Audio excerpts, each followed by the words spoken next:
شادی کی تمام تقریبات حویلی میں ہی رکھی گئی تھیں۔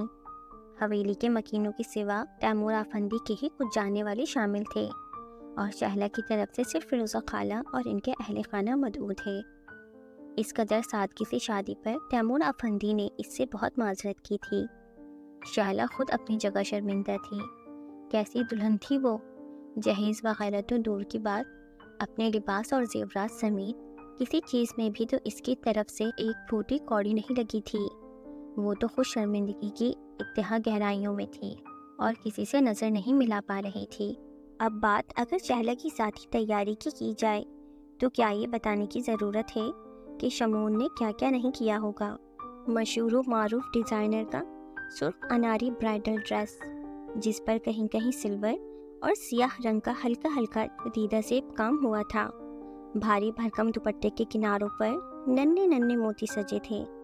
ڈائمنڈ جیولری میں اس کی رنگت چمک رہی تھی۔ سرخ لبوں سے جھانکتے موتیوں جیسے دانت بہت بھلے لگ رہے تھے، جن سے وہ الجھن میں گھری ہونٹ کاٹ رہی تھی۔ پور سجی وہ ایک الگ ہی چپ میں تھی اور حویلی کی خواتین کو سخت حیران کر رہی تھی۔ بہت سے لوگ اتنے بڑے حادثے کے بعد اچانک شادی پر ناخوش تھے، لیکن پرواہ کس سے تھی؟ ان لوگوں نے کبھی شمعون کو اہمیت کے قابل سمجھا ہی نہیں تھا، اسے ہر معاملے سے دور رکھا تھا، پھر اس کی ذاتی معاملے میں کیسے کچھ کہہ سکتے تھے؟ نکاح کے بعد جب شمعون لان سے اٹھ کر مرد حضرات سمیت لاؤنج میں آیا تو شہلا کو کہیں نہ پا کر اچھا خاصا دل ملا گیا۔ اشارے سے امتل کو پاس بلایا جو حمزہ کو میسج کیے جا رہی تھی۔ صبح سے وہ نہ جانے کہاں چھپا بیٹھا تھا۔ جی؟ امتل کا انداز لٹھ مار تھا۔ شمعون نے گہری سانس خارج کر کے خود کو کچھ سخت کہنے سے روکا۔ شہلا کہاں ہے؟ یہاں کیوں نہیں ہے؟ اسے تھکاوٹ ہو رہی تھی، اس لیے کمرے میں بھیج دیا ہے آپ کے۔ شمعون کی پیشانی کا بل دیکھ کر امتل سیدھی ہو گئی اور گھبراہٹ میں جلدی جلدی بتا کر وہاں سے بھاگ نکلی، جبکہ شمعون مطمئن ہو کر تیمور افندی کی جانب متوجہ ہو گیا۔ شمعون جب کمرے میں داخل ہوا تب تک شہلا رو رو کر اپنی آنکھیں سجا چکی تھی۔ ظاہر ہے یہ وقت ہی کچھ ایسا تھا، اپنوں کی یاد آنی فطری تھی۔ شمعون کے آنے پر شہلا نے جلدی سے اپنی آنکھیں ہاتھوں کی پشت سے پوچھیں۔ شہلا کو اندازہ تھا وہ اس وقت خوف و ہراس سے بالکل ٹھنڈی یک ہو رہی تھی۔ موسم ابھی اتنا سرد نہیں تھا، پھر بھی شہلا اپنا برف وجود محسوس کر رہی تھی۔ شمعون دم بخود سا لمبی لمبی گھنی پلکوں پر ٹکے آنسوؤں کا رقص دیکھنے لگا۔ شہلا گھبراہٹ میں کبھی نظریں اٹھا کر شمعون کی طرف دیکھتی، کبھی نظریں جھکا لیتی، کبھی ٹیبل پر چلتی شمع کو دیکھتی، تو کبھی گیلری کے آگے پڑے سفید پردے کو جو ہلکی ہلکی ہوا کے زور پر لہرا رہا تھا۔ کمرے کی تمام بتیاں بجھی تھیں، صرف بیڈ کے سائڈ ٹیبل پر رکھے لیمپ روشن تھے، جن سے زرد خوابناک روشنی پھوٹ رہی تھی، جو شہلا کے وجود کے ساتھ ساتھ ان لمحات کو بھی سحر انگیز بنا رہی تھیں۔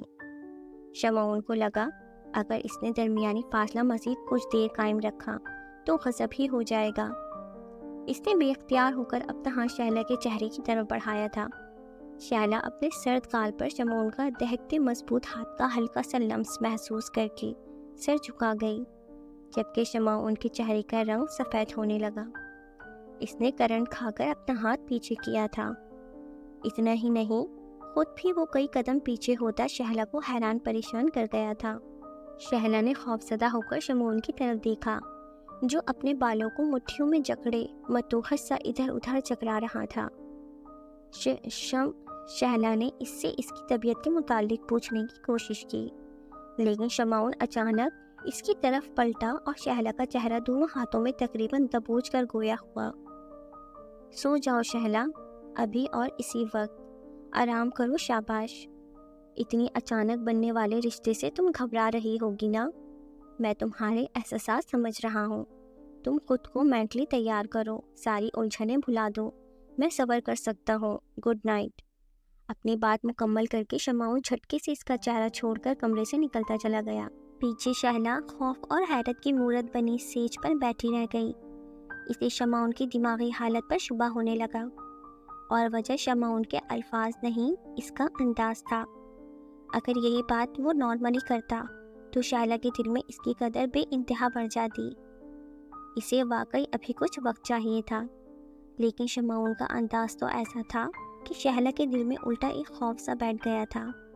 کچھ دیر تک شائلہ بیٹھی انتظار کرتی رہی کہ شاید ابھی شمعون آئے گا اور اپنے رویے کی وضاحت دے گا، لیکن انتظار ہی رہا۔ تھک ہار کر وہ چینج کرنے اٹھ گئی۔ شمعون لان میں لگے جھولے پر بیٹھا تھا۔ جھولا آہستہ آہستہ آگے پیچھے ہل رہا تھا، جبکہ اس کی نظریں اپنے کمرے کی گیلری پر جمی تھیں۔ بے بسی کے احساس سے شمعون کا وجود ہولی ہولی کانپ رہا تھا، اور آنکھوں کی پتلیاں چھوٹے چھوٹے نقطوں کی شکل اختیار کر چکی تھیں۔ کیوں نہیں ہوں میں ایک عام انسان؟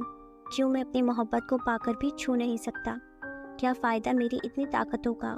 آخر کیوں نہیں؟ شمعون چیخنا چاہتا تھا، لیکن اس کی چیخ ساری حویلی کی نیندیں اڑا سکتی تھیں، سو وہ دل میں دھاڑتا رہا۔ اس نے جب شہلا کے چہرے کو چھوا تھا، تب اسے یوں محسوس ہوا تھا جیسے اس کے جسم سے آگ کی لپیٹیں نکل رہی ہوں۔ شہلا کے نرم سرد گال میں در حقیقت اس کی انگلیاں گڑ جانے کو ہی ہو رہی تھیں۔ وہ سر تپا آگ تھا، وہ شہلا کو جلا کر خاکستر کر سکتا تھا۔ اگر معاملہ محبت کا نہ ہوتا، صرف جسمانی تعلق کا ہوتا، جو اس جیسی بہت سی دوسری مخلوقات کسی انسان پر فدا ہو کر قائم کر لیتی ہیں، تو وہ بھی پیچھے نہ ہٹتا۔ لیکن مسئلہ یہ تھا کہ وہ شہلا کی جان نہیں لے سکتا تھا، یہ ناممکن تھا۔ جان ہی لینی ہوتی تو اتنے اہتمام، اتنا صبر کس لیے کرتا؟ اتنی بڑی حقیقت کیسے جھٹلا رہا تھا وہ؟ کیا مصیبت ہے؟ وہ اندر ہی اندر خود سے لڑ رہا تھا جب اس نے اپنے کمرے کی گیلری میں کودتی ایک سیاہ بلی کو دیکھا۔ شمعون لمحوں میں پہچان گیا تھا، وہ اس کی ماں تھی۔ اندیشوں میں گھرا وہ بھی سیاہ بلی کا روپ دھارتا درختوں کی 2-3 چھلانگوں کے بعد اپنی ماں کے مقابل تھا۔ ایونا نے سرد نظروں سے اسے گھورا اور غرائی۔ کون ہے یہ؟ تمہارے کمرے میں کیا کر رہی ہے؟ یہ سب کیا چل رہا ہے شمعون؟ مت کہنا کہ تم وہ ناقابل معافی غلطی کر چکے ہو۔ جواباً شمعون بھی اس سے اونچا غرایا۔ یہ میرا ذاتی معاملہ ہے، میں اس میں کسی کی دخل اندازی برداشت نہیں کروں گا۔ آپ صرف اتنا کریں کہ اس لڑکی سے دور رہیں۔ بھوک لگی ہے آپ کو؟ کل تک کا صبر کریں، کچھ کرتا ہوں میں۔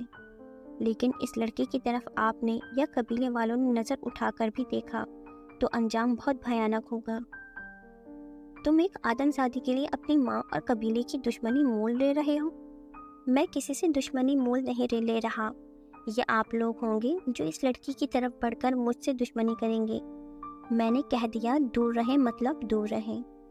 شمعون کی غراہٹ ناقابل برداشت حد تک کر رہی تھی۔ کچی نیند میں ڈولتی شہلا چونک کر اٹھ بیٹھی اور گیلری میں 2 بڑی بڑی سیاہ بلیوں کو ایک دوسرے پر غراتے دیکھ کر خوف سے چیختے رہ گئی۔ یہ بلیاں وہی بلائیں تھیں۔ ان کے حد سے زیادہ بڑی سائز دیکھ کر شہلا نے اندازہ لگا لیا۔ منہ پر ہاتھ رکھ کر شہلا نے یہاں وہاں شمعون کو ڈھونڈنا چاہا اور شمعون کو کہیں نہ پا کر مزید خوفزدہ ہو گئی۔ شمعون نے ایونا سے بحث کرتے ہوئے ایک نظر شہلا پر ڈالی جو خوف سے سکڑی بیٹھی تھی، پھر ایونا کو گھورا۔ کہا نہ جائیں یہاں سے، اس مصیبت کو جڑ سے ختم کیے بغیر میں نہیں جاؤں گی۔ ایونا نے نفرت سے کہتے کے ساتھ ہی شہلا کی طرف چھلانگ لگائی تھی، لیکن شمعون نے اچھل کر ایونا کو دبوچ کر نیچے گرا لیا۔ شہلا چیخوں کا گلا گھونٹتی ہوئی تیزی سے کمرے سے باہر بھاگی۔ اندر دونوں بلیوں نے وہ طوفان بدتمیزی مچا دیا کہ کوئی چیز اپنی جگہ سلامت نہیں رہی تھی۔ اوپر سے بلیوں کی کان پھاڑتی غراہٹیں۔ حویلی کے کمروں کے دروازے کھٹاکھٹ کھلے، سب خوفزدہ سے لاؤنج میں جمع ہو گئے۔ وجدان نے ہمت کر کے شمعون کے کمرے کا دروازہ بند کر دیا، لیکن شور غراہٹیں چیخیں ہر گزرتے لمحے کے ساتھ تیز ہوتی جا رہی تھیں۔ شہلا کا رنگ ہلدی کی طرح زرد ہو چکا تھا۔ شمعون کی فکر میں الگ دل پریشان تھا۔ نہ جانے اسے کیا پریشانی تھی، وہ اسے یوں تنہا چھوڑ کر کہاں چلا گیا تھا۔ یہ بلیاں، توبہ، اللہ خیر کرے، خدا را کچھ کرے فخر۔ حمنہ بیگم اپنے شوہر سے مخاطب ہوئیں۔ کیا کروں، اندر جا کر ان کا ڈنر بن جاؤں؟ فخر آفندی پریشانی سے چلائے۔ کچھ وقت پہلے ہی انہوں نے ہانیہ کو کھویا تھا اور اب یہ حمزہ پتہ نہیں صبح سے کہاں گم تھا۔ آرام سے فخر بھائی، تیمور آفندی نے اپنے بڑے بھائی کا شانہ تھپتھپایا، پھر شہلا کے پاس جا کر بیٹھ گئی۔ شہلا بیٹا، شمعون کہاں ہے؟ شہلا ان کے پوچھنے پر خالی خالی نظروں سے انہیں دیکھنے لگی۔ کیسا لاپرواہ لڑکا ہے آپ کا پیارا بھائی، شادی کے لیے اتاولا ہو رہا تھا، اب ہو گئی تو ان حالات میں اپنی دلہن کو تنہا چھوڑ کر بھاگ گیا۔ جویریہ بیگم نے ہاتھ نچا نچا کر کہا۔ باقی خواتین نے ہاں میں ہاں ملانی ضروری سمجھی۔ جب اچانک بلیوں کا شور بالکل بند ہو گیا اور ہر طرف موت کی سی خاموشی چھا گئی۔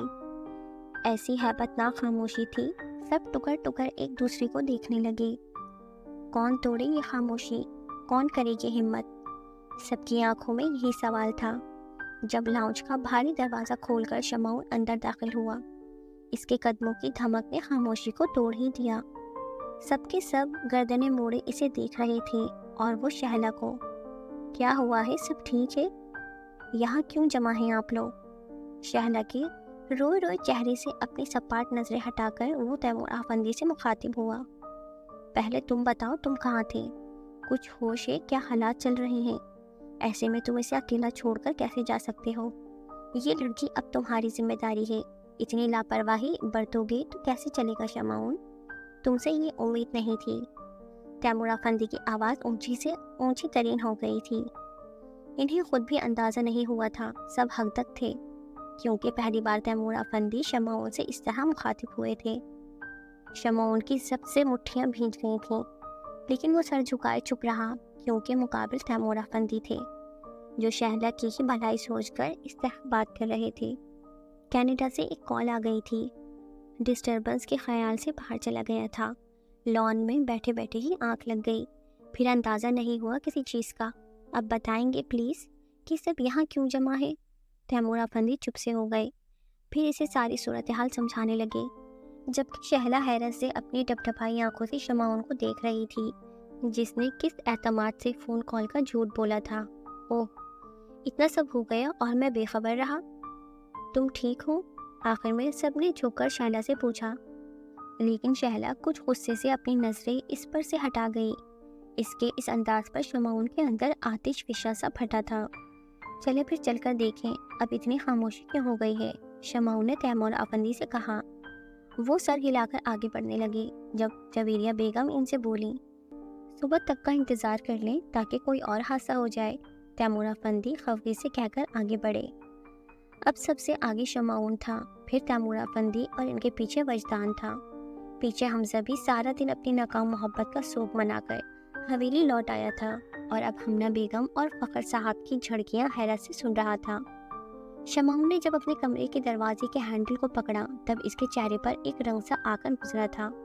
وہ جانتا تھا اسے کیا دیکھنے کو ملنے والا تھا، جبکہ تیمور آفندی اور وجدان دم سادے کھڑے تھے۔ شمعون نے لاک گھمایا، دروازہ بے آواز کھلتا چلا گیا۔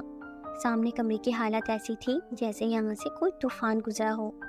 کوئی چیز بھی تو اپنی جگہ سلامت نہیں تھی، لیکن سب سے خوفزدہ کر دینے والی چیز وہ مردہ سیاہ بلی تھی، جس کے اندر سے سیاہ گاڑھا سیال بہہ بہہ کر اس کے آس پاس کی جگہ کو گھیر رہا تھا۔ اوہ خدا، تیمور آفندی بڑبڑائے۔ وجدان نیچے سب کو بتانے بھاگا، جبکہ شمعون کی سرد آنکھوں سے ایک موتی گرا، جسے اس نے تیمور آفندی سے چھپا کر صاف کر لیا۔ سارے لاؤنج میں بھن بھناہٹیں ہو رہی تھیں، جو سپاٹ چہرے لیے بڑے سے کالے شاپر میں مردہ بلی ڈال کر سیڑھیاں اترتے شمعون کو دیکھ کر رک گئی تھیں۔ اب سب کی خوفزدہ نظریں اس کالے شاپر پر منڈلانے لگی تھیں۔ اسے کہاں پھینکو گے تم شمعون؟ یہ کوئی عام سی بلی نہیں ہے۔ جانتا ہوں، تیمور آفندی کے پوچھنے پر وہ بوجھل لہجے میں جواب دیتا ہوا آگے بڑھ گیا۔ تیمور آفندی کو اس کا لہجہ چونکا گیا، وہ بھی اس کے پیچھے ہو لیے۔ کیا بات ہے شمعون؟ جی کچھ نہیں۔ کیا بات ہوگی؟ سمجھ آ گیا مجھے، یہ تمہاری زندگی کا خاص وقت ہے اور آج ہی یہ بلیوں کی نحوست، لیکن تم دل خراب مت کرو اپنا۔ تیمور آفندی شمعون کے دل کا حال جانے بغیر اپنے تئیے اسے حوصلہ دے رہے تھے، اور وہ بیچارہ اس حال میں تھا کہ نہ انہیں چپ ہونے کو کہہ سکتا تھا، اور پرسکون ہو کر ہنس دینا تو خیر ناممکنات میں سے تھا۔ اس نے شاپر گاڑی کی ڈگی میں رکھا اور خود ڈرائیونگ سیٹ پر بیٹھ گیا۔ تیمور آفندی نے ساتھ چلنا چاہا، لیکن اس سے منع کر دیا۔ وہ اس وقت صرف تنہائی چاہتا تھا۔ اپنا خیال رکھنا، تیمور آفندی نے دل میں اٹھتے اندیشوں کو جھٹکتے ہوئے کہا۔